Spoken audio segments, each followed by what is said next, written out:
All right, so today we're going to be diving into something pretty epic. Okay. Napoleon's exile. Wow. Just imagine, like, you're at the height of power. Right. You're the emperor of France. Yeah. You're reshaping the map of Europe. Uh-huh. And then, bam! Yeah. Defeated at Waterloo. Right. Shipped off thousands of miles away. Oh, yeah. To this tiny island in the middle of the South Atlantic. Right. Talk about a reality check, right? That's got to be tough. So we've got excerpts from Saint Helena, Yeah. the last chapter, to kind of guide us through this. Perfect. And this is not just some boring history lesson, okay? Yeah. Okay. We're talking about the final years of Napoleon Bonaparte. Wow. This man is forced to confront his own mortality Right. and his legacy. Yeah. What was life actually like for him on this windswept rock? Yeah. Was he like plotting a comeback or like sipping cocktails on the beach? Well, let's just say that cocktails were probably in short supply. Okay. Saint Helena was chosen for a reason. It was sheer isolation. Yeah. Made escape pretty much impossible. Yeah. British weren't taking any chances. Uh-huh. This was about neutralizing a threat, Okay. even in defeat. So less about punishment, more Yeah. about strategic containment. Exactly. Think of it as like Yeah. a carefully calculated game of chess. Okay. They couldn't erase a Napoleon from the board entirely, Right. but they could control his moves, Mm-hmm. control his sphere of influence. Interesting. Yeah. So he arrives in October 1815, Okay. and his new digs, All right. Longwood House. Longwood House. Not exactly the palace he was used to. No. In fact, our sources describe it as Okay. damp Oh. and uncomfortable. It's hard to overstate the psychological impact of that shift. Yeah. This is a man accustomed to grandeur, Right. the palaces of Europe, Right. now suddenly confined Yeah. to a relatively modest estate Uh-huh. under constant surveillance. Speaking of surveillance, his jailer, so to speak, Right. was the island's governor, Okay. Sir Hudson Lowe. Sir Hudson Lowe. Now, from what I'm reading, their relationship was, Yeah. shall we say, less than cordial. Less than cordial is putting it mildly. Okay. Yeah, their interactions were a constant source of tension. Okay. Napoleon saw Lowe as a petty tyrant, Uh-huh. obsessed with restricting his every move. Right. Lowe, on the other hand, Yeah. was grappling with the immense pressure Okay. of guarding the most famous Right. and potentially dangerous prisoner in the world. So picture this Okay. Napoleon, Yeah. the conqueror of nations, Right. now bickering with a British governor Wow. over the size of his garden. Oh, my God. Or the number of visitors he could receive. That's amazing. It's almost comical. There's a certain irony to it, isn't there? Yeah. But amidst the frustrations and the restrictions, Yeah. Napoleon found ways to occupy his time. Okay. He read voraciously, Uh-huh. dictated his memoirs, and engaged in these lively discussions with his companions. It's interesting you mentioned his memoirs. Yeah. The transcript kind of glosses over that. Okay. Wouldn't that have been his chance to kind of Yeah. control the narrative, Uh-huh. spin his own version of history? Absolutely. Right. Napoleon was a master strategist, Yeah. even in defeat. Right. He understood the power of perception, Mm-hmm. of shaping his own legacy. Okay. And his memoirs were his platform. Gotcha. So in them, he presented himself as a visionary leader, Okay. betrayed by enemies, Right. forced into exile. Oh, okay. He highlighted his accomplishments, Yeah. glossed over his more controversial actions, Right. and painted a picture of himself as a martyr to the cause of France. So he was basically crafting his own PR campaign Yes. from a remote island in the South Atlantic. It speaks to his understanding of the power of narrative. That's pretty impressive when you think about it. Yeah? But he wasn't just writing all the time, right? What about his day-to-day life on Saint Helena? Yeah. Did he have any freedom at all? Well, freedom's a relative term. Okay. He could take walks within certain boundaries, Uh-huh. ride his horse, Okay. but always under the watchful eyes of British guards. Always being watched. He could receive visitors, Okay. but with restrictions. Okay. And subject to Lowe's approval. Right. Imagine the frustration, Yeah. the sense of constantly being monitored, Right. never truly alone. I can only imagine. Yeah. So here he is, Right. this once powerful emperor, Yeah. now practically a prisoner in his own home. Right. Did he ever try to escape? There were rumors, Okay. whispers of plots and schemes, Mm-hmm. but nothing concrete ever materialized. Okay. The reality was, Yeah. St. Helena was a fortress. Right. The British had chosen it precisely because it was so difficult to escape. Yeah. And Napoleon, Yeah. despite his strategic brilliance, Uh-huh. must have realized the futility of attempting a breakout. So if escape wasn't an option, Right. how did he cope with this forced isolation? Well, aside from his writing and reading, Okay. he found solace in conversation, Uh-huh. in reliving past glories with his companion, Okay. in reminiscing about battles won and lost. Right. He also found ways to irritate his captors, Okay. engaging in petty power struggles with lows Right. over every detail of his confinement. So it sounds like a recipe for Yeah. tension and boredom. Exactly. Did this have an impact on his health? Absolutely. Okay. The sources point to a deterioration in his health over time. Okay. He complained of stomach ailments, Mm-hmm. and historians believe he may have been suffering from either stomach cancer Right. or the cumulative effects of stress and confinement. Right. Remember, this was a man used to constant activity, Yeah. to the thrill of the battlefield, Mm. now forced into a sedentary, restricted existence. Right. It would take a toll on anyone. It's almost tragic in a way. The conqueror of Europe brought down by illness in this damp, isolated outpost. Yeah. Did he ever express any regret for his actions? That's a complex question. Okay. He certainly expressed frustration, Okay. even bitterness, Uh-huh. over his defeat in exile. Okay. But in his memoirs, Yeah. he continued to defend his actions, Okay. framing them as necessary Okay. for the greater good of France. Right. Whether he truly believed that Yeah.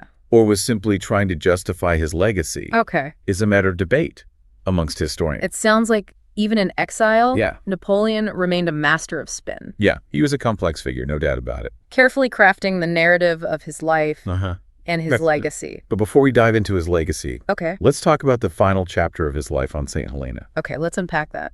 But Napoleon's death, it didn't mark the end of his story. Right. His legacy, both physical and symbolic, continued to evolve. Okay, so let's talk about that final chapter. Okay. It all kind of culminates. Yeah. On May 5th, 1821. Okay. After 6 years on Saint Helena, Right. Napoleon dies at the relatively young age of 51. A life cut short. Yeah. Perhaps by the strains of exile Right. and the weight of his past. It's interesting. Yeah. His reported last words, Okay. France, Army, Josephine, Wow. they offer a poignant glimpse into his heart, Mhm. his homeland, Mhm. the military achievements that defined him. Right? And Josephine, Yeah. his first wife, Empress Josephine, Right. played such a significant role in his life, Yeah. both personally and politically. Absolutely. Even in exile, her memory held great emotional weight for him. I see. It's almost Shakespearean, isn't it? It does have a certain tragic grandeur to it. Yeah. But the story doesn't end there. Okay. The question of Napoleon's final resting place Right. became a political football. Okay. His initial burial on St. Helena Yeah. sparked debate and controversy. Why is that? Well, I mean, wouldn't leaving him on the island yeah. that had become synonymous with his downfall just reinforce the narrative of his defeat? It's more complicated than that. Okay. Some saw it as a fitting end, Okay. a reminder of the consequences of unchecked ambition. Right. Others, Yeah. particularly in France, Okay. viewed it as a national humiliation. Okay. The emperor, even in death, deserved to be among his people. So what happened? Did they just dig him up Yeah. and ship him back to France? Yes, but not immediately. Okay. It took nearly 2 decades Wow. of political maneuvering and public pressure. Okay. Finally, in 1840, Yeah. his remains were exhumed Right. and returned to France with great fanfare. I bet that was quite the spectacle. It was. Where did they finally lay him to rest? They chose a location rich with symbolism, Okay. the Hôtel des Invalides in Paris. The Hôtel des Invalides. Yeah, Now, you might be thinking, right. what's so special about a hotel? Well, the Hôtel des Invalides was much more than that. Okay. It was initially built as a hospital Okay. and a retirement home for war veterans, Right.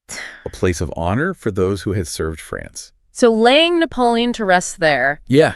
was a way of reclaiming him Yes. as a national hero, Precisely. despite his controversial reign. It was a way of reconciling his complex legacy, Okay. acknowledging both his military achievements Yeah. and his role in shaping modern France. Right.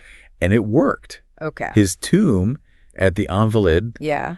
became a site of pilgrimage, Right. a place for the French to pay tribute Oh, okay. to a figure who, for better or for worse, Yeah. had left an indelible mark on their nation. Okay, so let's talk about that legacy. Right. Napoleon Bonaparte, Yeah. hero, villain, Mm-hmm. something in between. Yeah. It's a question that still sparks debate today. It's the million-dollar question, isn't it? Right. And there's no easy answer. Right. His impact on France and Europe was profound and multifaceted. Okay. He was a product of his time, Uh-huh. but he also shaped his time Right. in remarkable ways. Where should we even begin to unpack this? Well, let's start with France. Okay. He left behind lasting reform, Okay. like the Napoleonic Code, Right. a legal system that enshrined principles of equality Okay. and meritocracy, Uh-huh. challenging the old feudal order. Okay. This explains its lasting impact across Europe, Right. despite Napoleon's military defeats, Right. his centralization of government, Right. his emphasis on education. Yeah. These initiatives Okay. had a profound and enduring impact Okay. on French society. So even his critics would have to admit Right. Napoleon modernized France in many ways. While his reforms were significant, Yeah. one could argue that they came at a steep price. Okay. His centralized rule Yeah. also laid the groundwork Right. for future authoritarian regimes. Okay. Remember, this was a man who crowned himself emperor, who concentrated power in his own hands. That's a thought-provoking perspective. Yeah. I wonder how much of what we believe about historical figures is based on carefully crafted narratives Yeah. rather than objective truth. It's a question worth pondering. Right. But to truly understand Napoleon, Oh, yeah. we have to look beyond the romanticized image Right. and grapple with the complexities of his actions and their consequences. So on the one hand, Right. we have these enduring reforms in France, but then there's the other side of the coin. Right. The wars, Yeah. the conquests, Uh-huh. the ambition that led to so much bloodshed. Exactly. And this is where the debate gets heated. Yeah. Was Napoleon a force for progress? Yeah. Or a tyrant who plunged Europe into chaos? Right. The truth, as is often the case, lies somewhere in between. That ambiguity Right. seems to be at the core of his enduring fascination. Yeah. He embodies this contradiction. Yes. He was a revolutionary turned emperor, Yeah. a conqueror who claimed to seek peace, Right. a reformer whose ambition brought suffering. You put it perfectly. Yeah. And that's why even centuries after his death, Yeah. Napoleon continues to capture our imaginations. He's a reminder of the potential Right. for both good and evil that exists within us all, Right. and of the complexities of human nature. We've touched upon his impact on France Okay? and the controversies surrounding his military campaigns. Right. But what about his image, his myth?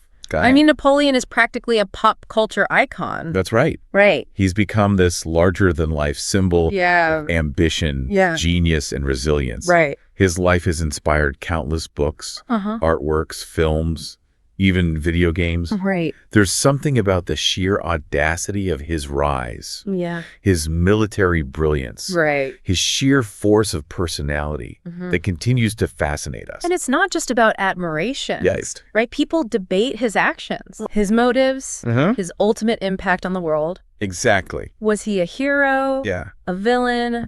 Something in between. This is where we as students of history have to be careful. Right. It's easy to get caught up in the myth, Yeah. the legend, Right. but to truly understand Napoleon, Yeah. we have to look beyond the romanticized image Okay. and grapple with the complexities of his actions and their consequences. Okay, so we've talked about Napoleon's legacy in France, Uh-huh. the impact of his reforms, Right. the controversies surrounding his military campaigns, and his enduring image as a cultural icon. But I want to circle back to something you mentioned earlier. Okay. The idea that he was a master Uh-huh. of shaping his own narrative, Ah, yes. right? His strategic use of memoirs Yeah. to paint himself as a visionary betrayed by circumstances. Exactly. Yeah. It makes me wonder Uh-huh. how much of what we know about Napoleon Yeah. is filtered through his own lens. Did he succeed in controlling his image even from beyond the grave?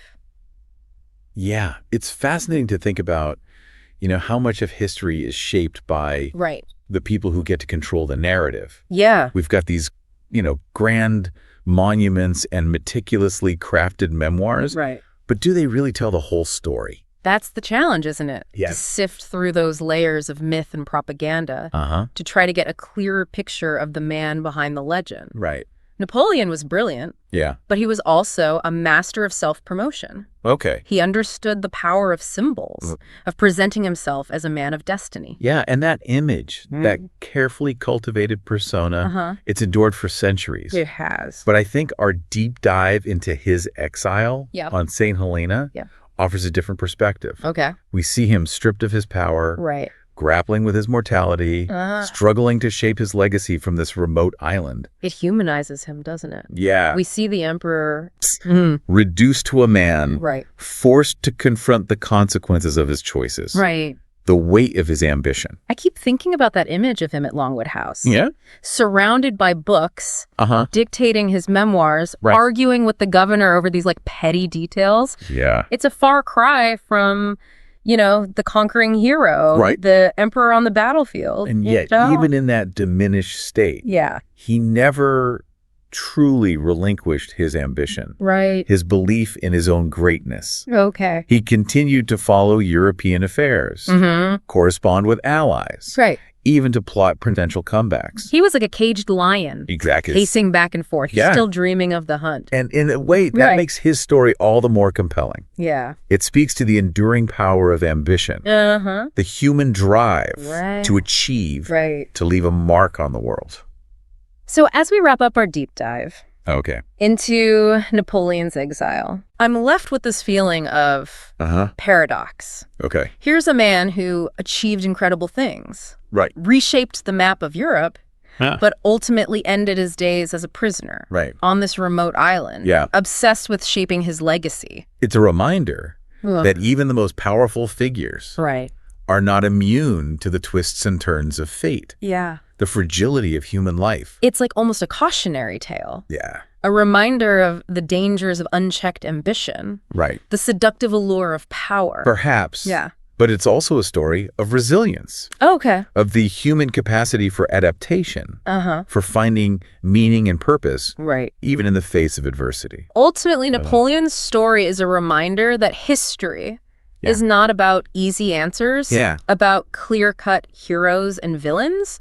It's about grappling with complexity, acknowledging the good and the bad, the triumphs and the tragedy that make up a human life. And it's about recognizing that the conversation doesn't end with the final chapter.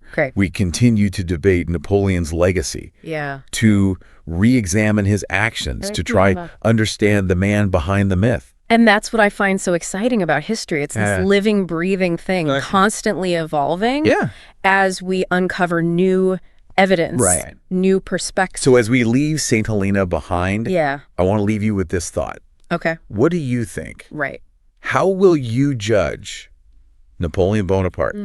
Was he a visionary leader who brought progress to France? Okay.